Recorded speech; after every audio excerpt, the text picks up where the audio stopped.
नमस्कार, जय हिंद, वंदे मातरम। दोस्तों, मैं भारत नागपाल इस समय मौजूद हूँ कुंडली बॉर्डर के ऊपर, जहाँ पर 68 दिन का आंदोलन लगातार संघर्ष जारी है किसानों और सरकार के बीच में। और कई दौर की वार्ता के बाद भी किसी भी निष्कर्ष पर सरकार नहीं पहुँच पाई है और ये आंदोलन अपनी चरम सीमा पर है और निरंतर आगे बढ़ रहा है। किसानों के हौसले कहीं भी पस्त नहीं दिखाई दे रहे। जो भी सरकार का प्रोपेगेंडा था इस आंदोलन को फेल करने के लिए, वो लगातार फेल होता हुआ दिखाई दे रहा है। चाहे वो 26 तारीख का झंडा प्रकरण हो या किसी भी प्रकार की प्राकृतिक आपदा को झेलते हुए भी हर मौसम, हर परिस्थितियों से उबर करके किसान एकजुट होता जा रहा है। और जो हरियाणा, पंजाब की खाप पंचायतें हैं वो भी निरंतर सहयोग कर रही हैं और आंदोलन अपनी प्रगति पर निरंतर बढ़ता हुआ है। इसी कड़ी में मैं मौजूद हूँ कुंडली बॉर्डर पर, और कुंडली बॉर्डर पर आज एक शख्सियत मैं जिनसे आपको मिलवाना चाहता हूँ। उनका जिक्र के बगैर ये आंदोलन अधूरा रहेगा। हमारे साथ में एक बहन जुड़ी है जो खड़ी हैं हाईवे के ऊपर, और जितनी भी गाड़ियाँ यहाँ किसान आंदोलन को सपोर्ट करने के लिए आ रही हैं उनको वेलकम कर रही हैं। उन बहन से बातचीत करेंगे, जानेंगे उनके बारे में कुछ। नमस्कार, हमारे चैनल पे आपका स्वागत है। हमारा चैनल वॉइस ऑफ बारूगढ़ आपका स्वागत करता है। एक बार अपना परिचय दें। जी, मेरा नाम करुणाजीत कौर है। पेशे से मैं वकील हूँ और Punjab and Haryana high court में वकालत करती हूँ। और जैसा कि मैंने आपको पहले भी बताया, मैं पहले Indo Tibetan border police force में अफसर के ओहदे पे तैनात थी। मैं वहाँ पे डिप्टी कमांडेंट थी, जो पुलिस में एसपी के इक्विवेलेंट ओहदा होता है। तो वहाँ पर मेरे साथ कोई धक्का हो गया था, तो मैंने 2019 में वहाँ से रिज़ाइन दे दिया था। और आजकल किसान आंदोलन में हम अभी पेशा के आप क्या कर रही हैं? मैं वकालत करती हूँ। वकालत कर रही हैं आप? कहाँ पे कर रही हैं? Punjab and Haryana high court, Chandigarh. Punjab Haryana high court के अंदर वकालत कर रही हैं। अभी अब मैंने देखा यहाँ पर आप रोड पे खड़े हैं और जितनी भी गाड़ियाँ इस आंदोलन की तरफ आ रही हैं उनको आप वेलकम कर रहे हैं। इस चीज़ से हम क्या सोचें और क्या प्रेरणा आपको कहाँ से मिल रही है? जी, हमारी तहज़ीब ये है कि जब हमारे द्वार पे हमारे बुज़ुर्ग आते हैं, हमारे बहन भाई आते हैं, तो हम उनका अभिनंदन करते हैं। तो बस भावना वही है। हम अपने बुज़ुर्गों का, भाइयों का, बहनों का अभिनंदन करने के लिए यहाँ द्वार पे खड़े हुए हैं। तो कब से आप यहाँ पे जुटे हैं? ये आंदोलन तो अब चलता हुआ 68 दिन हो गए। जी, ये आंदोलन जब पंजाब में भी था तो हम वहाँ पर भी साथ में थे, क्योंकि हमेशा जो बात चलती है, लोग मुझसे पूछते हैं कि आप यहाँ पर क्यों हैं। तो सबसे पहली बात तो ये है कि किसान की बेटी हूँ मैं। दूसरी बात ये है कि ये सिर्फ किसानों का आंदोलन नहीं है। हर वो शख्स, वो जिसको पेट लगा हुआ है, वो चाहे पेड़ पौधे हों, वो चाहे पशु हों, पंछी हों, ये उन सब के लिए है। ये जो इस में आंदोलन के अंदर विशेष बात, हम पहले दिन से कवरेज कर रहे हैं। हमने देखा बहुत सी चीज़ें हरियाणा और पंजाब के अंदर जो डिवाइड थी, जो पत्रों के, अखबारों के जरिए था, नेताओं के जरिए था, उनके बड़बोलेपन थे कि भाई ऐसे लगता था कि हरियाणा और पंजाब के बीच में बहुत ज़्यादा दूरियाँ हैं। परंतु इस आंदोलन में हमने देखा एक भाईचारा निकल करके आया है।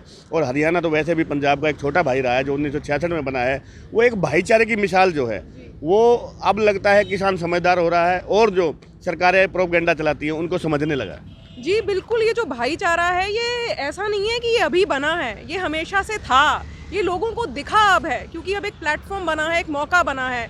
और इस सबको, ये जैसा आपने कहा, ये प्रोपेगेंडा इस्तेमाल किया जाता है। सरकारें जो हैं वो इन चीज़ों को पॉलिटिसाइज करती हैं और अपना राज करने के लिए लोगों को हमेशा वो डिवाइड एंड रूल, अंग्रेज़ों के चलते आज तक भी तो यही हो रहा है। और ये जो भाईचारा है, ये हमारा हरियाणा वाले हमारे भाई हैं, माँ बाप हैं, ये शुरू से ही हमें इतना प्यार था। ये लोगों को अब दिखा है तो अलग बात है। अब फार्मिंग बिल की बात करते हैं। फार्मिंग बिल के अंदर आप ऐसी क्या खामियां पाते हैं जिससे आपको लगता है कि आम जनता को भी नुकसान होने वाला? जी, जब खामियों की बात चलती है तो मेरे मन में सबसे पहले ये सवाल आता है कि उसके फ़ायदे हमें गिनाए जाएँ।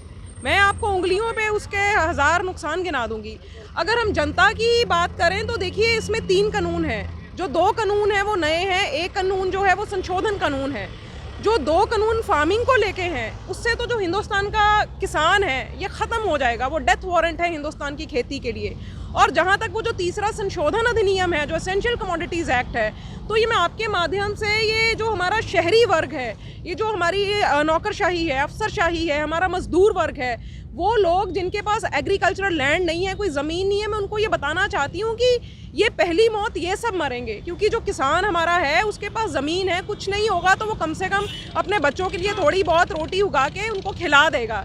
मगर ये जो एसेंशियल कमोडिटीज़ एक्ट है, इसके अधीन ये हुआ है कि हिंदुस्तान में ये छूट दे दी गई है कि कोई भी व्यक्ति किसी भी वस्तु का जितना मर्जी भंडारण कर ले। और जैसा कि हम सब जानते हैं, हिंदुस्तान में 8-10 घराने ऐसे हैं जो हिंदुस्तान का पूरा अनाज लेके इस आंदोलन के साथ में बार बार नाम जुड़ता है अडानियों का, अंबानियों का। उनका इस आंदोलन से क्या लेने देना? जी बिल्कुल, ये जो फार्मिंग शुरू हुई है कि बड़ी बड़ी जो कंपनियां हैं वो आके फार्मिंग करेंगी, एग्रीमेंट्स करेंगी किसानों के साथ, ये जो सारी व्यवस्था ही है ये कॉर्पोरेट्स के लिए बनाई गई है। ये अगर मैंने किसी को सिंपल भाषा में ये कानून समझाने हो तो जहाँ जहाँ पर फार्मर लिखा है वहाँ वहाँ पर काट कर आप कॉर्पोरेट कर दीजिए। हाँ जी, अगर आप ये कहते हैं कि इसमें किसानों का सशक्तिकरण है मगर किसानों का नहीं है, व्यापारी वर्ग का है।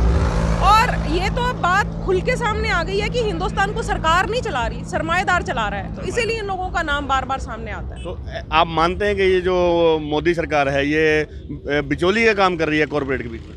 जी बिल्कुल बिल्कुल, बचौलिए का नहीं है, उनके नौकरों का काम कर रहे हैं। बिल्कुल, बचौलिए की तो फिर भी कोई अपनी हस्ती होती है।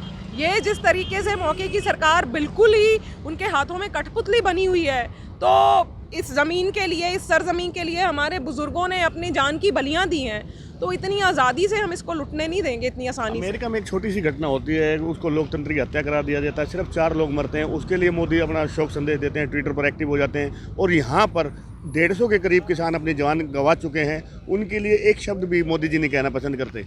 जी, हाथी के दांत खाने के और हैं और दिखाने के और हैं, इतना ही कहना चाहूँगी। तो अच्छा, अब ये आंदोलन अभी चरम पर है, कब तक चलेगा ये भी नहीं पता।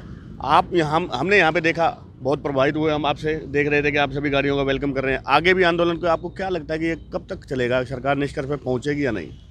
ये कब तक चलेगा ये सरकार के ऊपर डिपेंड करता है, मगर ये जब तक चलेगा हम लोग इतने ही जोश के साथ, अगर ये अगली हमारी पीढ़ियों को भी चलाना पड़े तो वो भी इतने जोश के साथ आपको ये ऐसे ही यहाँ खड़ी दिखेंगी। एक आखिरी सवाल मेरा ये है, क्योंकि आप एजुकेटेड हैं और अच्छे पेशे से जुड़ी हुई हैं, ये जो पूरा गोदी मीडिया का चला सारा, इसमें उन्होंने कहीं ना कहीं आंदोलन को दबाने की कोशिश की, और वो तो 28 तारीख की रात को जो गाजीपुर पर हाई वोल्टेज ड्रामा हुआ, तब भी उन्होंने एक तरह से डिसाइड मान ही लिया था कि भाई आंदोलन उखड़ चुका है, ख़त्म हो चुका है, क्योंकि उन्होंने सिर्फ अभी कभी भी सरेंडर कर सकते हैं, राकेश टिकैत उनको गिरफ्तार करने की पूरी हो चुकी है, इसके अलावा कुछ नहीं चलाया। और ये आंदोलन उनके आंसुओं के बल पर या किसी भी प्रकार से आंदोलन दोबारा अपने पैरों पर खड़ा हो चुका है। और ये इसमें सोशल मीडिया की जो भूमिका है, जो छोटे यूट्यूब चैनल है हमारे जैसे, क्या आप मानते हैं कि उन्होंने आपकी आवाज़ को विश्व स्तर पर पहुंचाने का काम किया, अपनी नैतिक जिम्मेवारी निभाई है? जी बिल्कुल, सलाम है मेरा, सजदा है आप लोगों को। और ये गोदी मीडिया, मैं आपके ज़रिए उनके तक ये बात पहुंचाना चाहती हूँ कि जो सच होता है ना, सच, उसको किसी की ज़रूरत नहीं होती। आप लोग हैं, जब किसी चीज़ की बहुत ज़्यादा अत हो जाती है ना, तो भगवान को ज़मीन पे आना पड़ता है और फिर वो अपने बंदों के ज़रिए आता है। तो ये जो हमारा सोशल मीडिया है या हमारे जो छोटे प्लेटफॉर्म्स हैं, आप जैसे लोग हैं, इनके अंदर ये भगवान आया है ताकि ये जो बात है ये दुनिया तक पहुंच सके।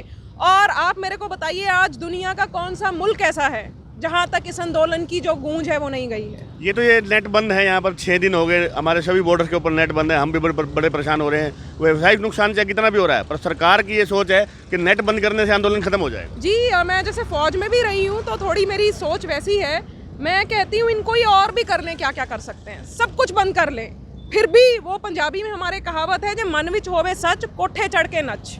जी। ये जो बंद करना चाहते हैं इससे ज़्यादा करके देख लें। हम तो पहले दिन से आंदोलन से जुड़े हुए हैं, और हमने देखा कि एक छोटा सा जत्था पंजाब से आया था टिकरी बॉर्डर के ऊपर, तब तो हमें भी ऐसा लगता था कि एक पंजाब के किसानों की लड़ाई है, उसके साथ निरंतर पहले हरियाणा जुड़ा, उसके बाद अदर स्टेट आ गई, अब पूरे देशव्यापी आंदोलन ये बन चुका है।